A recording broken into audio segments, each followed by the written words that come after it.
My name is Prashanth Juveri. Thank you. Initially, I thought I'm going to be standing between all of you and lunch, but thankfully, lunch is further away. They're still prepping it, so we have time. Generally we're behind time, but I'm glad we've caught up and more. I have no slides. So either you look at the screen or your mobile phones. The choice is yours. Let me start with a post that I recently came across. This is from Mr. Uday Kotak. Some of you may have read it. The post basically talks about Google, happens to be the gold sponsor here. Google is cash surplus. It raised $80 billion in capital.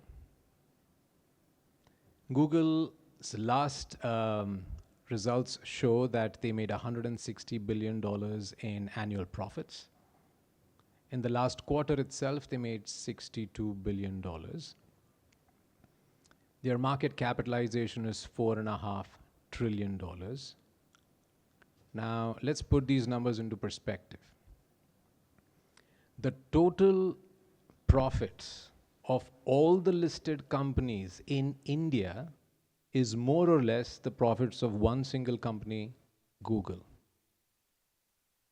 The total market capitalization of all listed companies on the National Stock Exchange is equal to the market cap of one company, Google. Why is that? This disproportionate value is actually given because the company is investing in the future. If you essentially invest for today, you move into technological irrelevance. AI is the technology of intelligence. That's where everyone's been talking over the last couple of days and over the last couple of years, that's the future. Alongside AI, the technology of intelligence, there is one other revolution that is playing itself out. There's genomics, there's precision medicine, there's synthetic biology. That, quote unquote, is the technology of life. Healthcare is at that beautiful intersection of technology of intelligence and technology of life. India, rightfully so, over the last many years, 2-3 decades, we're a young country. We've been investing in infrastructure, capacity, access. The next frontier is about investing in intelligence, and that's important. As you think about healthcare and this beautiful intersection of technology of intelligence and technology of life, it's not just about making healthcare more efficient. While we traditionally think of life, in the traditional parlance as corporate professionals saying, how do I maximize revenues? How do I optimize costs? Yes, I will actually make processes more efficient. But this convergence, this magic can potentially, we talk about personalized medicine, that's possible. Not just country, race, cohorts, but personalized. We essentially can talk about how do we predict diseases even before the symptoms appear. Suddenly saying, what are you talking about 10 years ago? And now saying, yeah, maybe that's possible. How do you democratize expertise at scale? All of us in this country, many others too, but surely ours, we have the syndrome of, and it's important, star doctors. How do you make every doctor a star doctor? How do you democratize expertise at scale? Right? Countries that will actually lead this convergence, they will not just create better healthcare systems, but they will spawn entirely new industries. And more importantly, intellectual property. It's a choice that we have to make as a country. The other statistic, that I would just quickly add is saying we're the 4th largest country in terms of GDP, but we're now about maybe 5th or maybe 6th in terms of the market capitalization. Once again, where are the rewards essentially coming? The investors are not looking for scale and valuations alone anymore. They're looking for those that are actually talking about creating intellectual property. The choice we have to make is, do we want to be consumers of this transformational tech, or do we actually want to be owners of it? Do we want to be renters of it, or do we want to play a role in building it? And that, of course, is going to be that big differentiator, not now, but as we think of the journey between now and when we turn 100 years old as a country over the next 20 years. Viksit Bharat, as our Prime Minister refers to it as. We have the ingredients. We've got 1.4 billion people. We have the ignominious tag of being the NCD capital of the world, non-communicable diseases capital of the world. That's an ignominious tag. We also are the fastest evolving, fastest growing digital ecosystem on the planet. Now that lends itself a beautiful opportunity.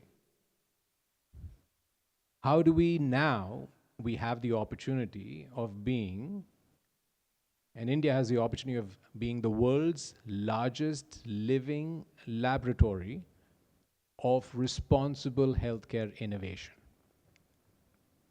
That's an opportunity, right? And that's an opportunity like now. The 1 in 5 citizens on the planet, maybe 1 in 6, actually live in India. We're Indians. And there is no industry partner worth its salt that can actually ignore India. We probably today spend about, our healthcare GDP is roughly about $200 billion. That's our healthcare GDP. 20 years out, this is likely to touch $3 trillion. $3 trillion is meaty enough. Because from roughly spending about, $180, $200 per capita, maybe less, we'd actually get to about $2,000 per capita. And that's the journey between now and over the next 20 years. The question essentially is once again saying, renters of technology or owners of technology? Now let me talk to you about, what is Adani Healthcare up to? What are we planning to do? Our chairman's vision is to actually build greenfield academic medical centers. I didn't say hospitals. I refer to these as academic medical centers. These centers are built on 3 pillars: treatment, education, research. Those are the 3 pillars. We want our return on capital is going to be thought of as superior clinical outcomes, is going to be evaluated as training the next generation of clinicians and surgeons. It is going to be about engines of discovery and innovation. Those are the key KPIs. Not revenues or EBITDA, not profitability, because this is clearly in the chairman's vision a philanthropic, not-for-profit initiative. On his 60th birthday, his family and himself set aside 60,000 crores to be invested between healthcare, education, and skill development. I'm actually, and the team and I are lucky beneficiaries of this. We often, with full of, gratitude, we actually think saying, पैसे कोई कमाता है, खर्च किसी और को करने को मिलता है, right? He's actually deploying, investing capital, और पुण्य हमें कमाने को मिलेगा. Not a bad position to be in. He's very clear that the hospital has to be all-encompassing, all-welcoming. It is not about treating only one strata of the citizen, one economic strata alone. So we have alongside, and as I said, treatment, education, and research. So we will have a med school that will train undergraduates, postgraduates, super specialists.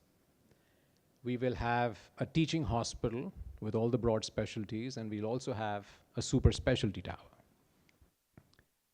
We will have a significant amount of investments made in research infrastructure. The first of the 2 campuses for which the announcements have already been made by the chairman, one is coming up in Ahmedabad. This is roughly about 3 million square feet, 1,000 beds, and 150 annual intake med school. And the other one is in Mumbai. It's a 15-acre campus where we're building closer to 2,000 beds with an undergrad med school of at least 250 to begin with, significant investments in research infrastructure, and with the foresight and the vision that the chairman has, especially in a city like Mumbai, and in spite of being a city like Mumbai, he said, everyone stays on campus.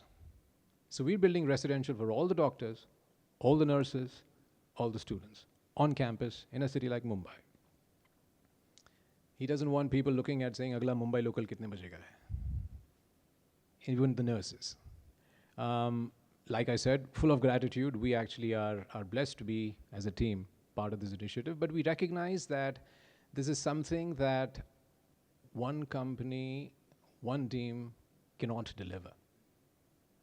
This will have to be an initiative that brings together clinicians, scientists, researchers, technologists, entrepreneurs, industry partners, all together. And we're very clear, and that's the appeal, saying we'd love to be able to find a way to partner and have an all-encompassing partnership, because we believe that this revolution, arguably amongst the most important upcoming revolutions, is about how the technology of intelligence gets applied to life itself. And that's a revolution that we cannot miss as a country. And institutions and countries will be rewarded as they think about making sure they ride this wave right. And it's India. For India, it's very important that we ride this wave right. We want to be, as we think of research, and as we think of our academic medical centers, we think of doing, our aspiration is simple. It is in India, it is for Indians, but with global impact. So we create globally relevant intellectual property and healthcare innovations. I'm trying to think if there's anything else that I want to add. Just one thing. I feel very happy when increasingly the chairman talks more about healthcare than he talks about other industries that he runs.